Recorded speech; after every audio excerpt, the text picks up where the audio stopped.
Улогата на медиумите и граѓанските организации во борбата против корупцијата. Ова е тема на денешното издание на студио на Нова. Гости се Александар Кржаловски, извршен директор на Македонскиот центар за меѓународна соработка и Саша Одановски, новинар. Прашање на почетокот за двајцата, во редакцијата имаме дилема, во серија објавуваме надписи кои се однесуваат на корупцијата, сопственоста на медиумите, некакви шпекулации кои се обидуваме да ги докажеме во врска со можна корумпираност на некои високи функционери во власта. За жал нема никаков фидбек во јавноста. Имате ли вие коментар да ни помогнете ова да разрешиме вака дилема внатрешно? Ја на поискусните ви оставам пред. Ајде поискусниот. Мислам, темата е веќе преку неспорноста. Значи, корупцијата во Македонија е веќе на индустриско ниво, се работи за една високо издигната корпоративна коруптивна свест, од една страна, и од друга страна се работи за една општа клиентелизација на општеството, кој секој или голем дел од луѓето, еден добар дел од луѓето се помалку корумпирани. Некој за 100 евра, некој за 200 евра и така натаму. Значи, повеќе не постои тендер во Македонија кој не е корумпиран.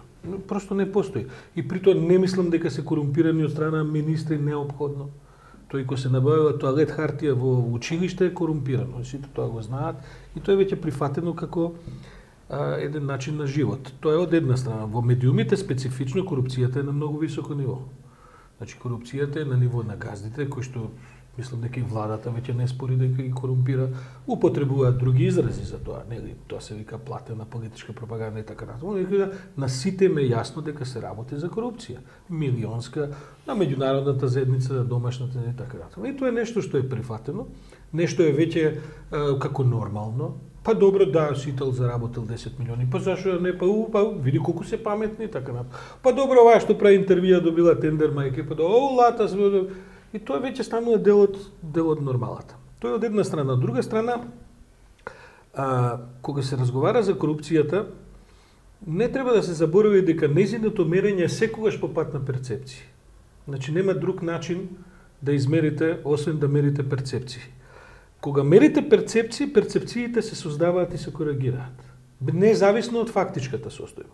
Значи, што сакам да кажам? Сакам да кажам дека вие може да имате и некаков напредок на некакви скали на антикорупција, корупција и така натаму, само затоа што просто некој фатил да се занимава со корекција на перцепцијата. Со други зборови, да кажам најупростено, дајте ми некој милион евра да ви направам ја на вас атмосфера и пропаганда и така натаму, и претпоставам дека ќе се помести начинот за разбирањето за перцепцијата во општеството на тоа каква е корупцијата. Сега ви кажам, тоа што се овие на власт добро го сватија, на време и тоа го менаџираат. Кржаловски, вие правите, вашата организација прави истражувања на јавното мислење, конкретно и на оваа тема. Што е со перцепцијата? Дали е она е резултат на тоа што медиумите или јавноста не се занимава доволно со оваа тема?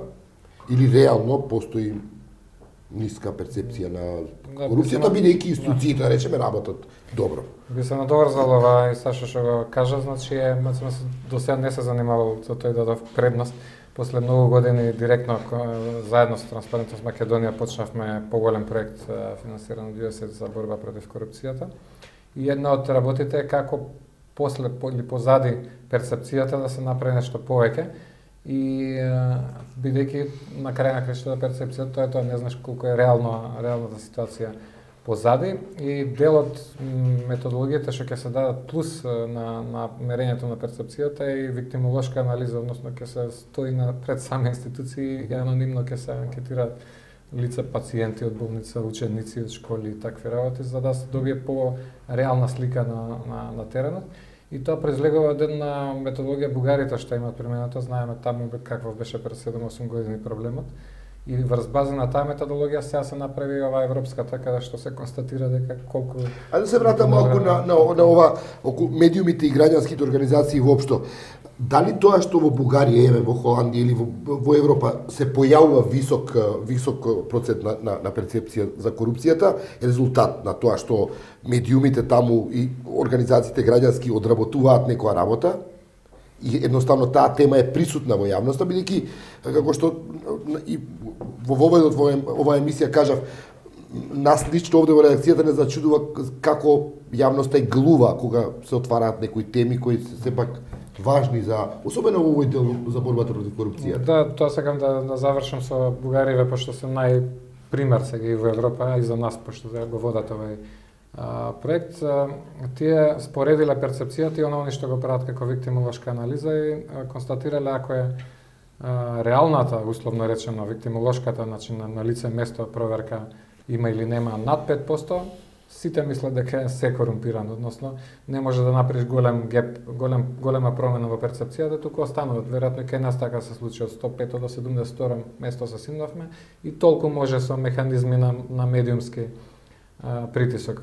Следното е што мора да се делува на лице место, односно тоа што вика дека сите сме ние на некој начин корумпирани за 100 евра, ако прифаќаме да платиме за побрзи услуги да добиеме од администрацијата. Значи тоа мора да се прекине за да и перцепцијата се смени, ама и да системот се внесе доверба, односно дека нема да има како вика пети кеш корупција, односно на ниско ниво, каде што не е само власта, туку на целото општество корумпирано и тоа мора да се подлабоко се работи. Ја Бројан не се согласувам до крај дека јавноста е глува. Видите како функционира јавноста. Јавноста е глува до еден момент. Каде сте видели ли дебата на оваа тема? Видите, нема потреба. Знаете кај се водат председател на антикорупцијска ќе излезе се ќе дебатира со. Знаеш кај се водат дебатите? Кој ќе му фрлаат молотов коктел на председателот на антикорупцијска во канцеларија. Тогаш дебатите. Вие ги пратите овие сите револуции по плоштади. Тоа е доказ на неглувоста на јавноста. Само јавноста поинаку реагира. Јавноста веќе е до тука да води дебати. Она собира. Ја не викам дека тоа ќе се случи во Македонија, но ви кажувам дека ова што ни се случува, пазите, ова е премногу за да биде само случајност. Значи во 2-30 земји ви имате еден насобран гнев на јавноста, кај што исто така сите овие земји кои што пукнаа на плоштадите се оценети на скалата на корупција многу високо. Значи, ви имате една јавност која трпи, која гледа, кај што е веројатно станал и дел од менталитетот веќе да се толерираат разноразни корупции. Но кога корупцијата ќе отиде веќе апсолутно, дури и преку трпението на такви, потоа главно јавноста не станува глува, туку експлодира. И тоа е проблемот на игнорирањето на, како да кажам, на механизмите кои постојат за да се реагира во процесот на корупција кога е време за тоа. Фактот дека некој седи, краде државни пари, овие крадат се растурија од крадење и мисли дека бидејќи јавноста не реагира, дека тоа ќе помине, на крај се руши во еден ден, во еден саат. Тоа експлодирува на некој плоштад на начин да потоа ве бараат со меѓународни потерници по светски морења, како што сега му се случува на Јануковиќ. И потоа ви влегуваат дома, и ви гледаат галиите у кои што ви се претворени у кафичи, ви ги гледаат зоолошките градини приватни и златните WC шолја, кои уопште тоа негова WC шолја и така натаму. Значи, сакам да ви кажам, тезата дека јавноста и во Македонија е глува ќе функционира до моментот дека не пукне филмот на јавноста. И потоа ќе видите како ќе изгледа и антикорупцијска комисија, и владата, и министерот, и овој што требал да реагира, и судот, се тоа има.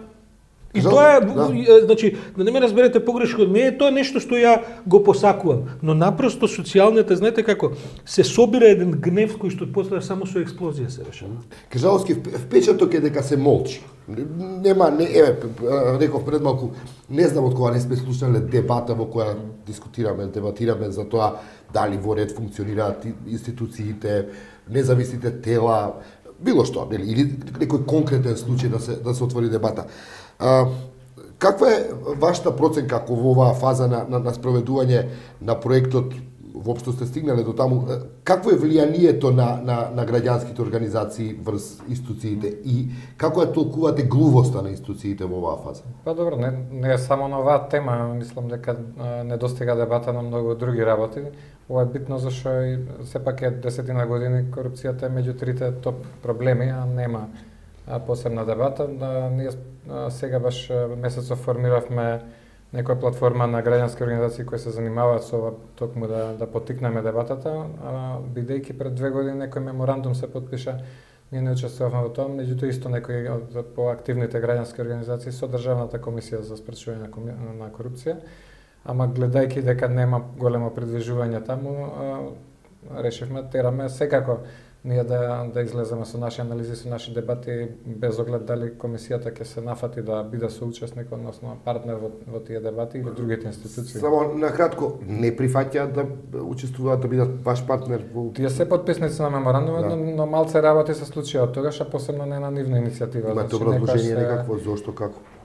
Па, официјално не, или нема појавување, или е на по-затворени средби, обуки и слични работи кај што се случуваат разговори на оваа тема, а и немаше поактивни програми. Мислам дека сега со одеднаш и меѓународната заедница со финансирање на дел од граѓанските организации, независно само нас, создава амбиент дека е прашање кое е битно во извештајот на Европската комисија, иако се набележува дека има напредок во смисла на легислативата. Остави има многу експлицитни формулации од тоа дека е сериозен проблем корупцијата. И како толкувате вие тој молк на јавноста?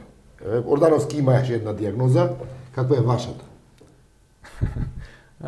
Како и за другите прашања, или се сузбива дебатата во медиумите, после едната од теориите дека се е окей.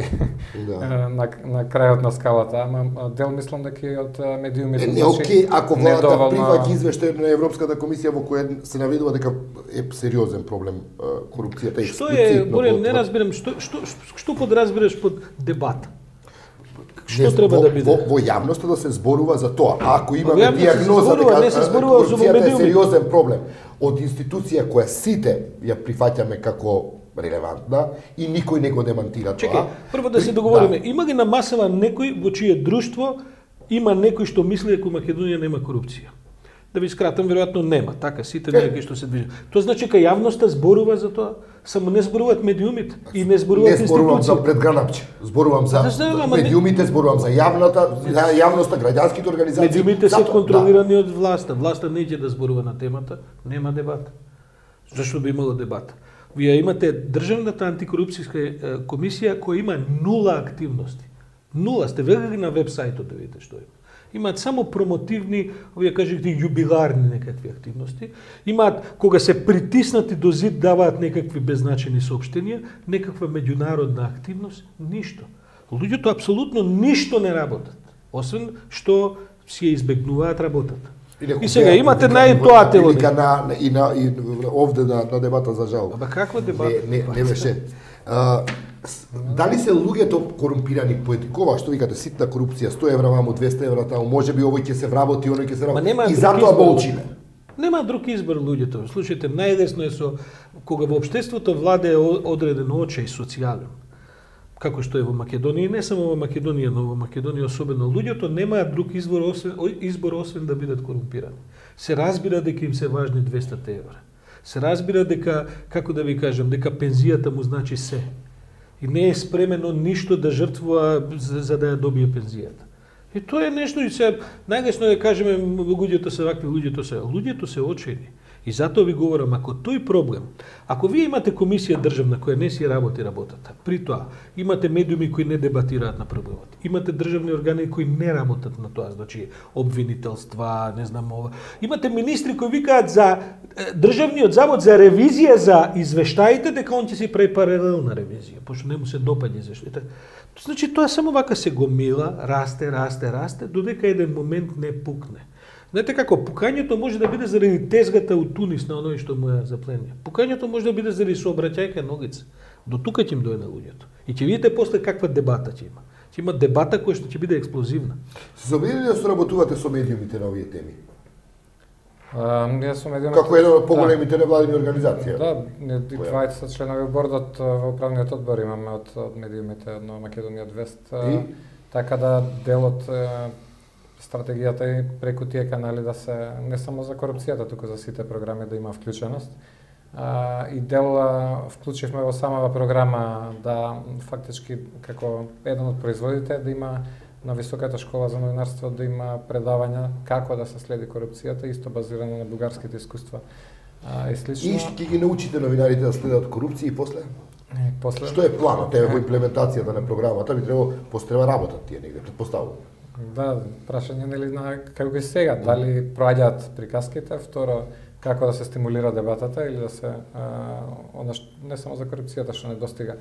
Ама кога на МТВ има некоја емисија, зошто нема од опозиција? Кој има на други телевизии дебата, зошто нема се само владините представници присутни? Новинар кога ќе го обучите во рамките на проектот, тој ќе треба со знаењето што го стекнал во некој медиум да истражи историја и да ја објави. Мислам тоа е крајната цел. Да.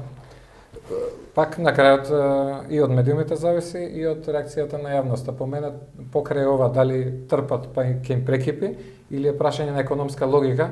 Ако на пример за дворно место треба да даеш 200 евра за да ти го реши човекот предметот за 2 месеца, а ако не даеш 2 години ќе трае, а за тие 2 години може да ти стагне казна од 500 евра, луѓето проста математика си прават и може нема една трпење. Почнуваат да функционираат неформални нивоа, неформални канали. Ние стануваме една неформална држава. Па тогаш ако може да заклучам работата се допрва се заглавува.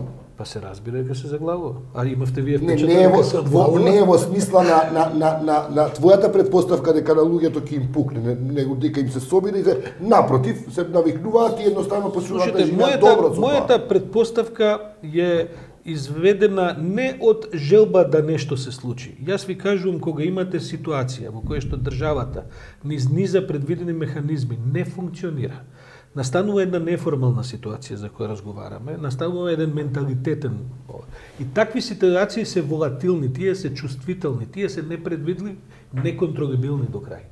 Затоа што тие ситуации на крајот зависат, видите, клиентелистичките општества како што е Македонија. Дури не говорам сега за високите облици на корупција, каде што Македонија милиони се крадат на високи нивоа.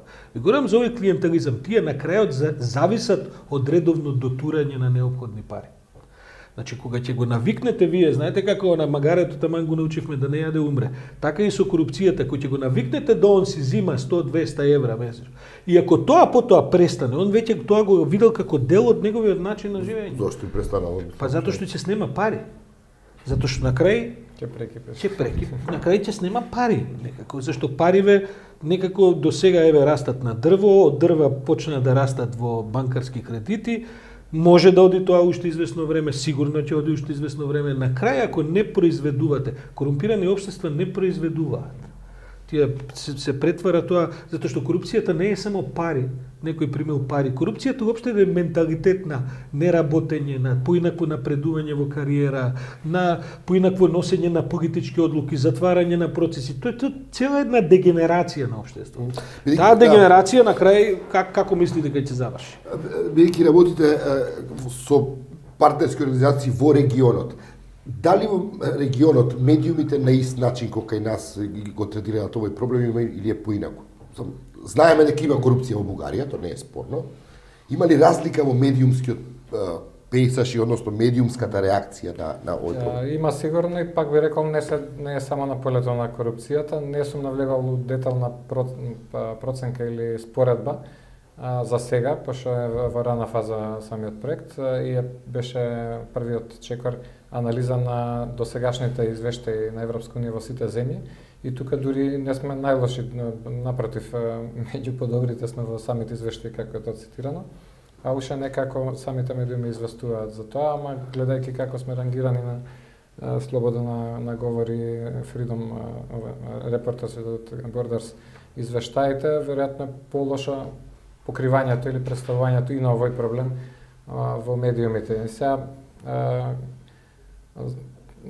да се доврзам на Саша што кажуваше, мене тук не можам да тврдам дали е до прекипување работата, ама ме секира што ако од на Doing Business од 102 на 22 место стигнавме, на ова застанавме од 105 на 72 и 75 тука се движиме. Значи нема последниве 4-5 години е стагнација. Значи нешто е малку нелогично, Doing Business да се подобрува, а корупцијата да остане има некој нешто. Или не се прави доволно и тука примерно мислам и тоа е една дел од нашата цел да се натера државната комисија да си ја врши работата, односно додуше треба и политичка волја таму најдного од пред се треба политичка волја. Интересна би била методологијата која би ја откриле ако успеете ги натерате. Бевме се во Ирска за друга работа, за дискриминација која е споредлива, не е толку проблем колку корупцијата, ама на пример нашата комисија за дискриминација има 7 комесари, 1 вработен и 60.000 евра годишен буџет. Северно Ирската у Белфаст има 15 комесари, 140 вработени и 7 милиони фунти буџет. Значи таму е јасно дека има политичка волја, пошто одобриле буџет од толку пари за да се работи на таа тема и да се сузбива дискриминацијата. Да не зборам и за корупцијата, тоа е исто, значи мора да се обезбеди независност и доволно ресурси за таа. Тоа кога имате влада која има политичка волја. За прашањето е како ние гледаме што се случува, јасно ние што се случува во институциите. Како јавноста, граѓански организации, медиуми да ги помрднеме работите од таа нулта точка. Нема добри вести од таа работа, Боре. Не знам дали ти може да очекуваш нешто паметно да кажеме на таа тема. Ја немам. Тоа би имало добри вести. Вие припаѓате медиуми, граѓански организации. Едно од нашите од императивите и вокациите поради кои постоиме и смислата, како такви е да ги придвижиме институциите. Ама тоа е во демократска држава. Добро, ако не Македонија не е демократска држава. Македонија значи има битни елементи кои ја прават недемократска држава. Македонија не е ни тоталитаризам, има тука еден простор маневарски кој што се уште се вежба. Меѓутоа Македонија не е демократска држава. Според това недемократска држава, кај што да речеме примерно вие немате слободни медиуми на начин да они бидат влијателни и релевантни. Вие имате Нова ТВ како портал. Погледнете ги весниците, погледнете телевизиите, погледнете ги ресурсите со кои се бори невладиниот сектор и слободниот печат. Значи, тоа е една нерамноправна, тука нема ни борба, по суштина. Според тоа, ако имате таква ситуација се, каква улога на медиумите?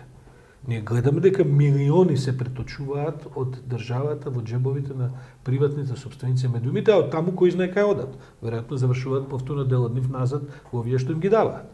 И сега, што очекувате вие, дека тренираниот новинар на Сител ќе излезе утре ќе направи за, да речеме, за Дрисла ќе направи прилог кој ќе докаже дека е таму има криминал?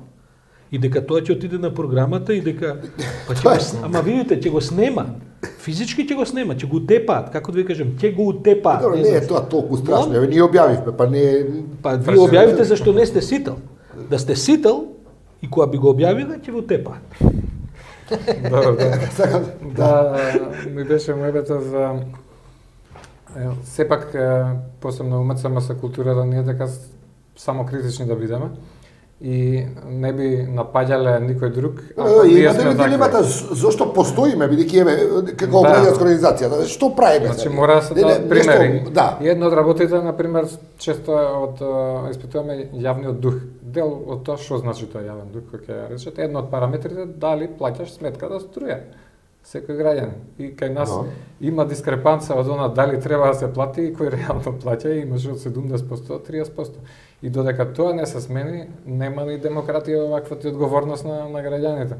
Така и за ова, додека има за мене колку и да збориме ние дека не е исправно или вака треба или онака треба и луѓето и да викаат да така е, додека има економска логика обратното да се прави, односно да давам ја 100 евра и да добијам катастарски извод дека е мое тоа, побрзо ќе се реши граѓанинот да го направи тоа, отколку да чека процедурата 2-3 години да губите ли мотив за работа? Работите на антикорупцијска да ја некако мотивирате, стимулирате да си ја работи работата која е патем законски дефинирана така како што е дефинирана. И после X време немате резултат. Ме интересира фрустрацијата. Ако, не знам, предпоставам ја има. Добро, кај нас лесно се решава со други секогаш има доволно проблеми за занимација и ние тек се почињаме, ние не сме се занимавале со дискриминација, со джендер, со се што било, условно речено сиромаштија, со невработеност, условно речено поголем проблем и дури сега се вклучуваме, пошто имаше и Транспарентност Македонија и други организации кои доволно го покрива и не беше толку што викам и кога почна да паѓа се викам овде добро оди работава. Сега кога застана неколку години кога сме и на глобалната скала на некој ниво, викаме треба нешто плюс да се направи и ние да придонесеме. Да, можно е да или после некој успех да има стагнација, ама тоа е борбата за демократијата се, дали со женските права сметаме дека се унапреди многу и со присуството во парламентот, ама после неколку години па е така тој статус 30% има жени, зашто има законски услов, нема, природно не се развива. За медиумите има ли изгледи да се подобри ситуацијата и имате ли план што ќе правите со новинари што ќе ги обучите? новинарите кажа. Сашо како автор на книгата за робена демократија и таа анализа на медиумите што Прво да ти ја одговорам има на прво за ова за книгата, фрустрација. Има ли изгледи новинари млади да добијат простор да кажат нешто? Што знам во некое со оглед на сопстеничката структура која ја анализираш во книгата, без разлика на промена на политичката власт, што? Па сега со разлика, затоа што секогаш зависи каква е политичката власт. Добро. Значи ние во Македонија сме имали и од СДСМ и од ВМРО на власт, па никој не биле како овие. Значи политичките власти имаат различни нивоа и лимити на толеранција и на злоупотреби. Ниедна од нив не биле сјајни и блескави во минатото, но ниедно не биле Медиумите како кои ти ги анализираш, мислиш дека се променат, дека ќе се отворат да третираат поинакви проблеми кога види, јас знам кога би дека се променила власта, јас знам хипотетички дека кога овие млади новинари кои Александар ќе ги обучува, што знам. Значи Македонија нема повеќе проблем со појавни облици во медиумите, има структурен проблем. Во Македонија структурно е изобличен пазарот на медиумите, законската основа врз која е поставен со сите овие до последниот закон, до праксата. Значи тој тип на проблеми не го решаваат невладини организации, тој тип на проблеми го решаваат држава. Тоа што ја мислам дека ќе мора да се случи е да настане комплетно реструктурирање на медиумите во Македонија. Пазарот, законската основа, праксата и така натаму. Значи, некои луѓе ќе му се придружат на Велија Рамковски во затвор, бидејќи има такви криминали кои што допрва ќе се занимаваме наредните децении со тоа што е правено, ќе мора да се редефинира од учеството на државата на пазарот и тоа да се редефинира не на начин на политичка изјава, туку на некакви законски обврзувачки ставови. Преку трошењето на државните пари, како ќе се трошат во медиумите, до нови стандарди кои што ќе мора да се постават во смисла на транспарентноста, праксата и така натаму. До давањето на шанси за наново раѓање на некој медиум. Значи, сакам да ви кажам, ние сме во такви длабоки проблеми што ова нема да биде се промени власта, па со самото тоа ќе мора да се реструктура целата област. Баш тоа сакав од последново ќе почнем уште два мали коментари, пак од аспект на самокритичност, пошто сметам дека самата фела новинарска прво треба да се реорганизира и усогласи и да ги воспостави или ревоспостави стандардите и да ги практикува. Тоа што мене ми пречи од другава страна кога гледам како се известува за нашите работи, например на настанов денеска, инсистира на изјава пред настанот, само што почна настанот, 5 камери ги снема, си отидува. Значи, или ќе се покрие квалитетно и како што треба настанот, односно си дошол за да го слушнеш сето тоа и да извадиш тоа што е битно таму, а не од една изјава што си ја земал зашто стеклирале. И второ, кога ќе дадеме ние пресоопштение, би сакал и мала анализа да видам, а не и тоа што една реченица ќе додат и таа е грешна, значи копирано целото соопштение, една реченица додадена и таму грешка, значи не сме тоа да се случува, значи од новинарски аспект. Тоа е на страната на новинарите, са што збореше државата што треба да направи. Ама мора понекогаш кога ќе се реструктурираат парите. Било да има и во државата шарен пейсаж, па да имате и во државата институции кои работат како нас, не демантираше никој во смисла на тоа дека текстот е лошо направен или не знам што. Така што ако се споредуваме како еснав, мислам да малку е тешко тоа да се. Државата не ве демантира бидејќи смета дека не сте опасни. Добро, не сакам да зборам околу занатскиот дел. Сакам да кажам, значи државата се занимава само со оние со кои проценува дека може да им направи штета од една страна. Од друга страна, видите, на крајот во оваа ситуација во која сме дојдени, сепак парите се основниот генератор на ова што ни се случува, тотална една дисфункционалност на медиумскиот пазар и медиумската сфера како систем, би говорам. Значи, замислете го однесувањето на клучните телевизии национални, кои што сега се практично привезот на владата, ако од утре престане да им се дадат пари. Што мислите, што ќе се случи? Ќе се работи, некои од нив ќе работат на комерцијално. Во содржинска смисла што ќе се случи? Ќе настане ли едно релаксирање реално? Предпоставувам. Сакам да кажам, регенерирањата ќе си дојдат и нема да биде брз процес, ќе мора да биде длабок. Вајда нема да останат овие што МЦМ се ќе ги обучува.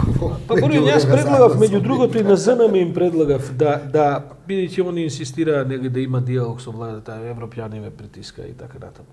Значи, за да се седне понатаму со владата на заедничка маса. Може би тоа не е доцна ни сега да се направи. Да се направи мораториум на државни реклами во медиуми. Додека владата не предложи механизам, формула според кој тие пари ќе ги. И зашто е тоа толку проблем? Зашто до сега тоа не се направи? Едноставно да кажеш, зашто Дуња Мијатовиќ не инсистира на тоа? Зашто Дуња Мијатовиќ си чути за тоа? Зашто америчкиот амбасадор си чути за тоа? Зашто имаме европски амбасадор? Имаме европски амбасадор на Македонија? На пари кои ние ги даваме. Имаме европски амбасадор на Македонија? Треба да има. Треба да има. Не знам кој е, али ете тој на пример, зашто ќути за тоа? Затоа што ова не е нешто да ги тераш да си пукнат, не знам, у глава. Едноставно каже, добро, вие сакате како влада да делите пари на бюджет. Дајте ни формула како тоа, која е дефиницијата како и делите парите. И никој сите си. Дали според вас владините реклами се проблем во однос на тоа како медиумите го пропливаат, го третираат проблемот на корупција? Начинот на дистрибуција на тие пари, да. Значи мора да има механизам кој ќе е јасен од старт, транспарентен и конкурентен на крајот на крајот. Не го предложи владата конкурс за како ќе се финансира. Се на крај не ги знам искуствата конкретни во други земји, претпоставам не го измислиле, не овде измислено овој систем. Решенијата се едноставни и познати, еве ние да кажеме што е до нас. Кажаловски, Одаровски, ви благодарам што сте гости. Фала и на вас.